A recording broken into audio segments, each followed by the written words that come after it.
Sebut saja taman tema, sudah pasti terbayang di wajah kanak-kanak khususnya keseronokan dapat bermain air, dapat bercuti bersama keluarga. Alangkah gembiranya dapat pergi ke tempat yang diidamkan selama ini.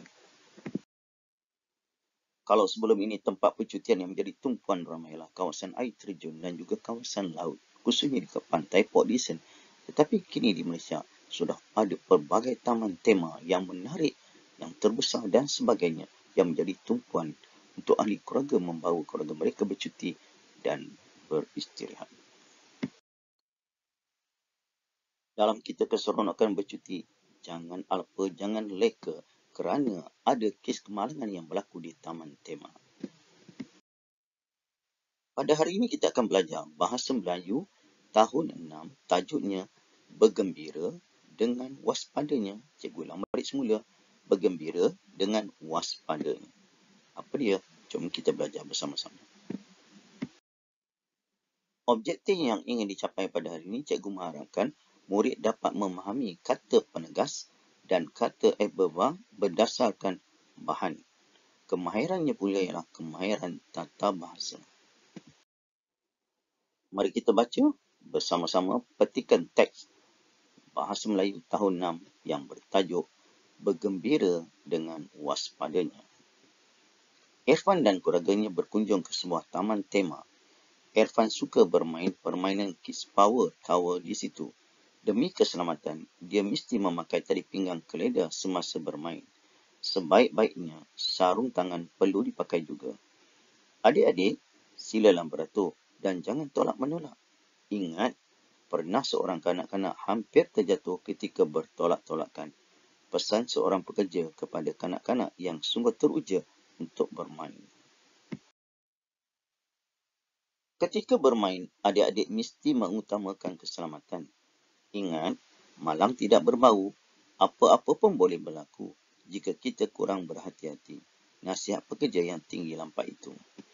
Irfan dan ibu terpaksa beratur panjang untuk menaiki The Dragon iaitu roller coaster. Tiba-tiba, Irfan terdengar perbualan seorang pekerja dengan pengunjung di situ. Mengapakah kami tidak boleh bermain permainan ini? Tanya seorang lelaki. Maaf tuan, anak tuan belum cukup umur untuk bermain permainan ini. Ketinggian anak tuan tidak mencapai tahap yang dibenarkan, kata pekerja itu. Isteri tuan memang tidak dibenarkan menaiki permainan tertentu kerana beliau sedang mengandung, kata pekerja itu lagi.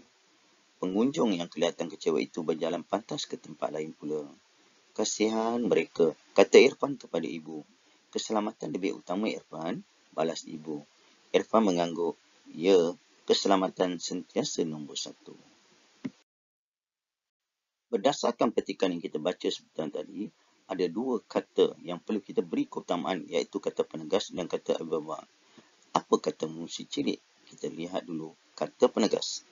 Kata penegas ialah kata yang memberikan penekanan pada bahagian tertentu dalam ayat. Contoh, jua, lah, sahaja.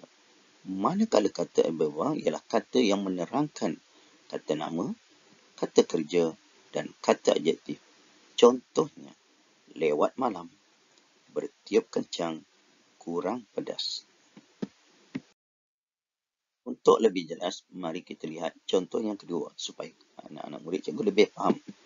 Okay, kata penegas lah untuk menegaskan maksud ayat nyata dan melembutkan nada suara ayat perintah. Contoh ayat, jemputlah datang ke rumah saya pada hari Ahad ini. Manakala yang kedua, kah untuk menegaskan maksud ayat tanya. Ini cikgu rasa mungkin murid tak ada masalah. Kebanyakan yang dah tahu tentang kah ni. Siapakah, di manakah, bilakah. Contoh ayat, bilakah hari jadi awak? Cuma, cikgu nak kaitkan sini, kata tanya walaupun di akhir. Tetapi ada juga kata tanya yang boleh contoh begini ya. Siapakah nama kamu? Kita gunakan siapakah penegasan. Tapi dalam keadaan tertentu, ayatnya jadi betul. Begini contoh.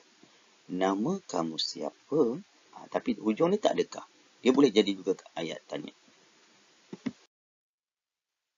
Lihat pula kata adverb. Maksud perkataan yang menerangkan kata kerja, kata adjektif dan frasa sendi nama daripada aspek cara, masa dan tempat.